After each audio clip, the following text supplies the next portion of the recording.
La Guardia Nacional había asignado 14 elementos para reforzar la seguridad alrededor del alcalde, un despliegue solicitado directamente por el propio presidente municipal. 14 escoltas rodeaban a Carlos Manso, 14 hombres armados, entrenados, supuestamente preparados para proteger la vida de un mandatario sentenciado por el crimen organizado. Pero aún así, ninguno disparó. Ninguno reaccionó. Ninguno lo salvó.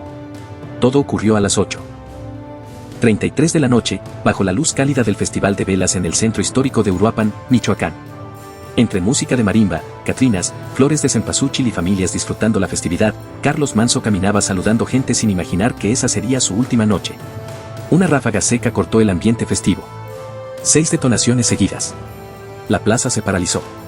Gritos. Personas tirándose al piso. Y el alcalde desplomándose mientras la sangre le empapaba la camisa. Antes de continuar, recuerda suscribirte a este canal y dar like, para estar al tanto de lo que ocurre en México. El aroma a pólvora se mezcló con el incienso del altar. Una mujer gritó su apellido. Otro asistente lanzó una vela al aire sin saber cómo reaccionar. Uno de los agresores cayó abatido, pero no por los escoltas del alcalde, sino por alguien más. Y entonces surgió la pregunta que hoy tiene en jaque a todas las instituciones. ¿Dónde estaban los guardaespaldas? ¿Por qué ninguno sacó el arma? ¿Y por qué Arfuch ordenó catear sus viviendas esa misma madrugada? Esta es la historia del único alcalde en México que exigió golpes directos contra el crimen en lugar de discursos vacíos. Un hombre que sabía que el CJNG lo tenía marcado y que aún así caminaba con la frente en alto. No usó ese día su chaleco antibalas. Salió confiando en los 14 hombres armados a su alrededor. 14 que no apretaron el gatillo ni una sola vez. ¿Incapacidad? ¿Negligencia? ¿O una traición planeada? Horas después del asesinato, Omar García Arfuch, titular de Seguridad Federal, activó un protocolo extraordinario. Investigar a los 14 escoltas como posibles cómplices. Todos fueron llevados a declarar. Sus casas comenzaron a ser cateadas. Y lo que salió a la luz no es para nada normal. Uno de ellos había sido arrestado meses atrás por violencia familiar. Otro llevaba semanas pidiendo vacaciones sin explicación. Y existen indicios de que varios pudieron haber sido comprados por el cártel. Porque lo más grave no fue que Manso fuera asesinado. Lo realmente devastador es que quienes debían cuidarlo sabían que esa noche lo iban a matar. Y no hicieron absolutamente nada. Lo que se está encontrando en estos cateos es, incluso, más perturbador que el propio crimen. La noche en que Carlos Manso fue asesinado, el ambiente olía a pólvora, sí, pero también a traición. Las grabaciones de seguridad revisadas por peritos federales muestran un detalle inquietante. Cuando se escuchan los primeros disparos, 2 escoltas no voltean hacia el atacante, sino hacia la multitud. Uno incluso retrocede. Ninguno corre. Ninguno dispara. Ninguno cubre al alcalde. Solo observan. Los especialistas que analizaron el video cuadro por cuadro coinciden. La reacción de los escoltas fue de 10 segundos. 10 segundos en un ataque que duró menos de 15. Eso no pasa con personal entrenado. No en un estado donde el CJNG llevaba meses amenazando a Manso. Arfuch lo entendió de inmediato y ordenó la investigación más incómoda de su carrera. 14 domicilios cateados al mismo tiempo. El primer cateo ocurrió en la colonia La Magdalena, en una casa color crema con vidrios polarizados.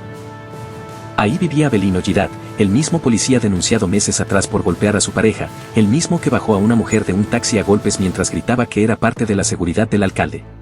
Ese caso se cerró misteriosamente rápido. Y ahora su nombre aparece en una carpeta por homicidio. En otra vivienda, en la zona de San Pedro, los agentes encontraron algo todavía más turbio. Un sobre con dinero envuelto en cinta negra y marcado con el sello de una financiera fachada, vinculada por la UIF a empresas usadas para lavado del CJNG. ¿Cómo llegó ese dinero ahí? ¿Por qué nadie lo reportó? ¿Quién les dio la orden de callar? Esa misma noche, Arfuch declaró: la lealtad no se compra. Se demuestra. Y si hubo traición, la vamos a exponer. Mientras tanto, los vecinos siguen recordando con horror lo que vieron. Dicen que los escoltas no parecían nerviosos.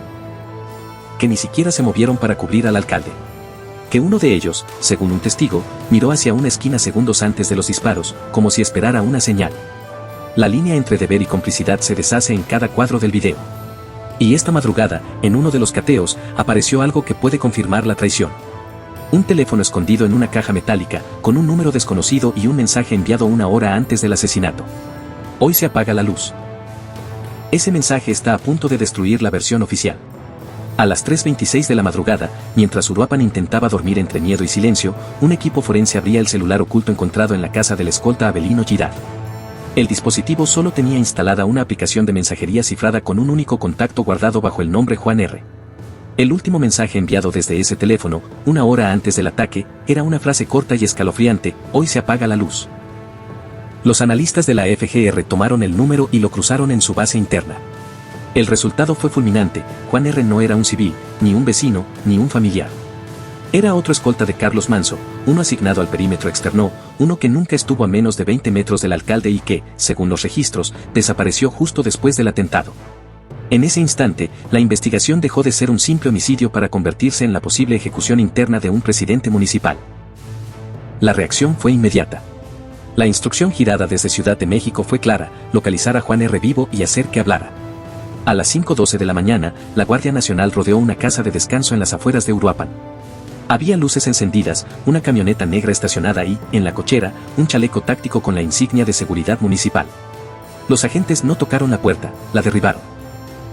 Adentro encontraron restos de comida reciente, botellas de whisky, ropa tirada y un pasaporte abierto sobre la mesa, como si alguien hubiera estado a punto de huir. Pero no había rastro de Juan R. Solo había algo igual de comprometedores: una segunda caja metálica, idéntica a la encontrada en casa de Avelino. Dentro de ella había 2,000 pesos en billetes viejos, un arma sin matrícula y una memoria USB envuelta en cinta aislante.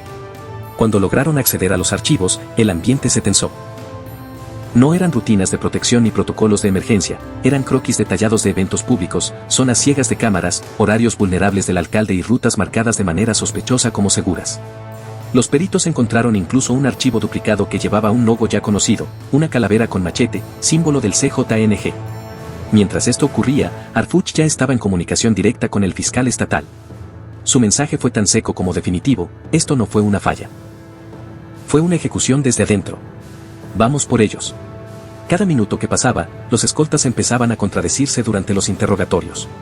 Uno declaró que no vio al atacante. Otro dijo que pensó que era una broma.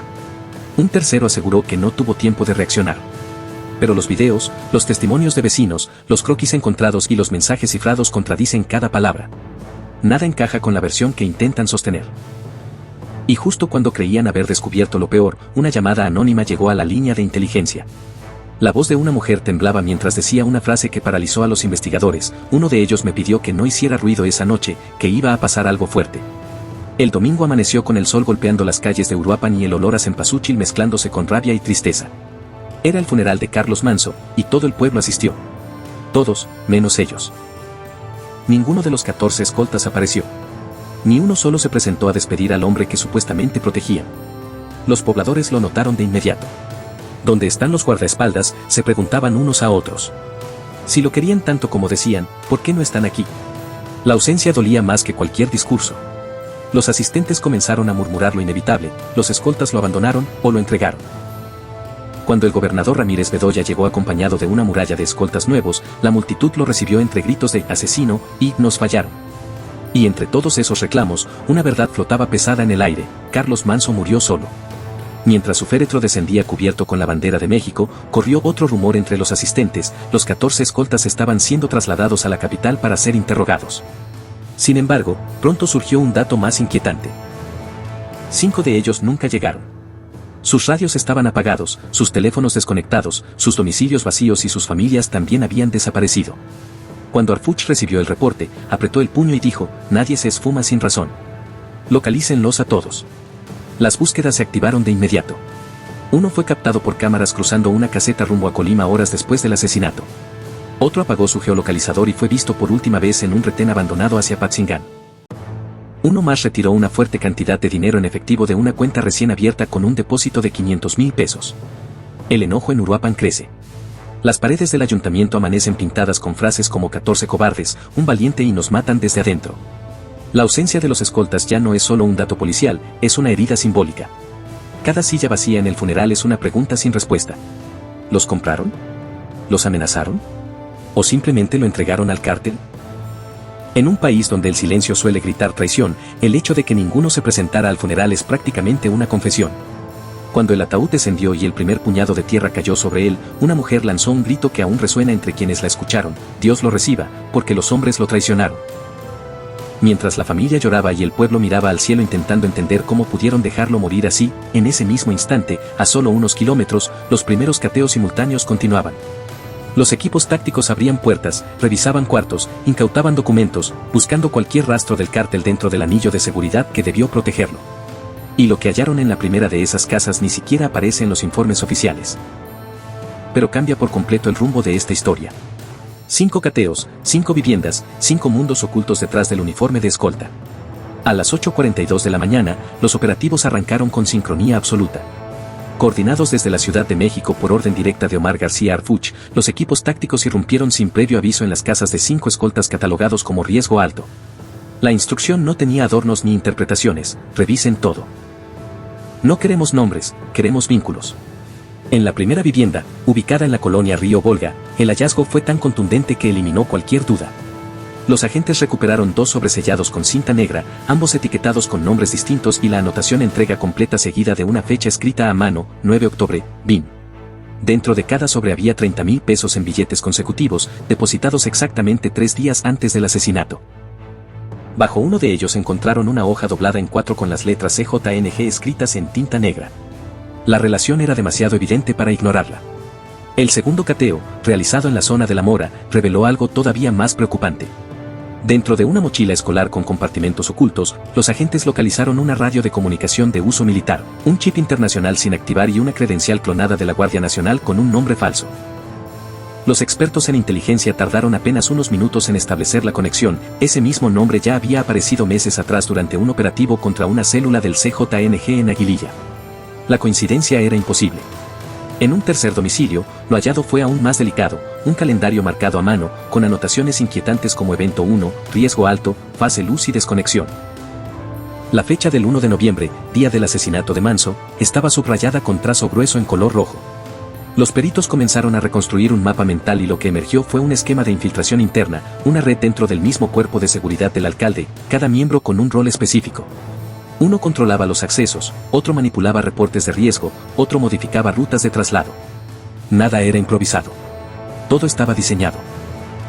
Harfuch recibió el primer informe conjunto en la sede táctica.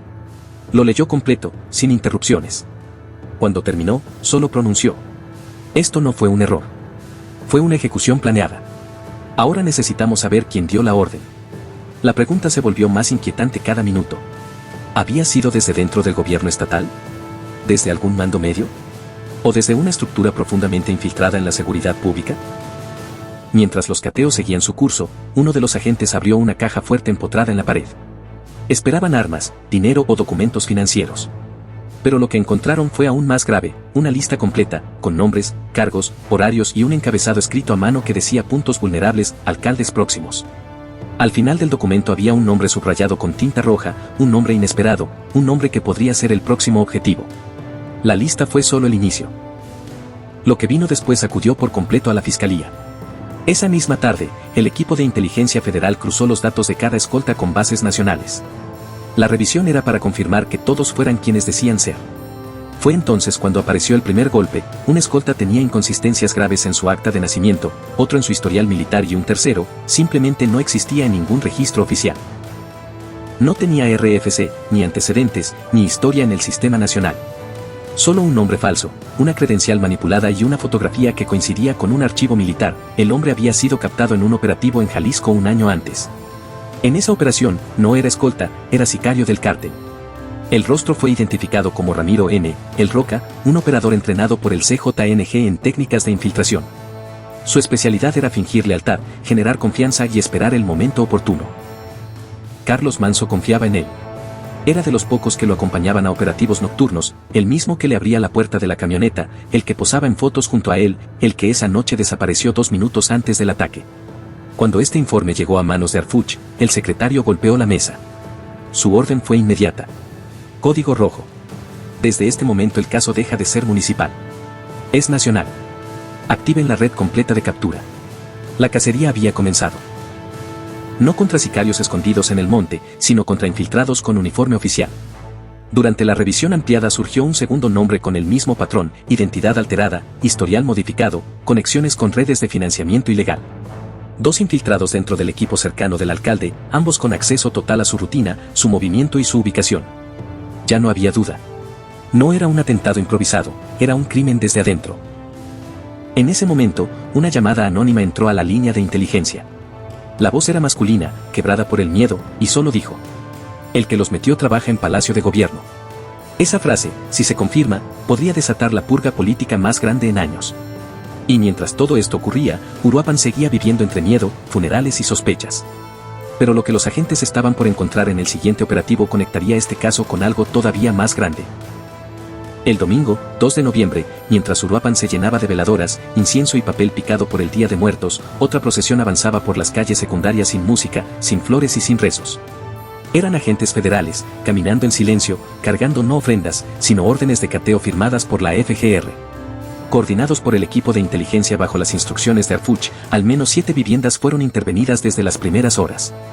Todas tenían el mismo objetivo: rastrear los posibles lazos entre los escoltas del alcalde asesinado y el crimen organizado. Los vecinos empezaron a hablar, aunque con miedo. Sus voces bajitas coincidían en lo mismo: varios escoltas no vivían ahí hasta hace pocos meses, otros se iban de madrugada en camionetas ajenas. Uno de ellos fue visto en repetidas ocasiones entregando sobrecerrados a desconocidos sin uniforme. Y todo esto ocurrió antes del asesinato. Uruapan vivía con un ambiente irrespirable, una sensación colectiva de que al alcalde no lo mataron sus enemigos del monte, sino los que dormían cerca de su puerta. En redes sociales, la indignación crecía como incendio. ¿Cómo es posible que 14 escoltas no reaccionaran? ¿Por qué no aparecen? ¿A quién obedecían realmente? Arfuch no había dado un nuevo mensaje, pero fuentes internas confirmaban que los cateos no habían terminado y que el siguiente paso sería el más duro: auditar las finanzas de cada escolta y de sus familias. Porque en un país donde un sobresellado vale más que un juramento, la traición suele esconderse en el uniforme. Mientras el equipo táctico se movilizaba hacia una última propiedad ubicada en las afueras de Tingambato, uno de los agentes pronunció en voz baja una frase que dejó a todos tensos: "Si aquí también encontramos rastro del cártel, entonces ya no hay dudas de nada". Lo que estaba detrás de esa puerta podía conectar este caso no solo con un asesinato político, sino con una red más amplia de infiltración. Y lo que descubrirían en ese lugar convertiría la muerte de Carlos Manso en algo más que un ataque directo, en el síntoma de una enfermedad mayor dentro del aparato de seguridad. La muerte del alcalde dejó de ser un crimen común. Se volvió una fractura nacional, una herida abierta en un país cansado de funerales sin justicia. Desde las primeras horas de esa mañana, medios nacionales, periodistas, activistas y miles de ciudadanos repetían la misma pregunta con rabia e incredulidad: ¿cómo es posible que 14 escoltas no hayan podido proteger a un solo hombre? La presidenta Claudia Sheinbaum lamentó públicamente el asesinato y prometió que no habría impunidad, pero en redes sociales la respuesta fue feroz. Le pidió ayuda 6 veces. Lo dejaron solo. Ahora sí reaccionan, pero ya está muerto. El nombre de Omar García Arfuch volvió a ser tendencia, pero esta vez por razones distintas. Mientras otros funcionarios guardaban silencio, él fue el único que actuó, ordenó cateos masivos, interrogatorios, análisis financieros y escarbó donde nadie quería mirar, dentro de los mismos escoltas. En Uruapan, los murales improvisados en honor a Manso ya no hablaban solo de dolor, sino de traición. Nos lo arrebataron desde adentro, los de uniforme lo cuidaban. Pero para el cártel, lo mataron a balazos, pero antes lo entregaron con silencio. Pero el miedo sigue aquí. Los escoltas siguen sin aparecer. Nadie explica por qué no hicieron nada mientras el alcalde caía ante ellos.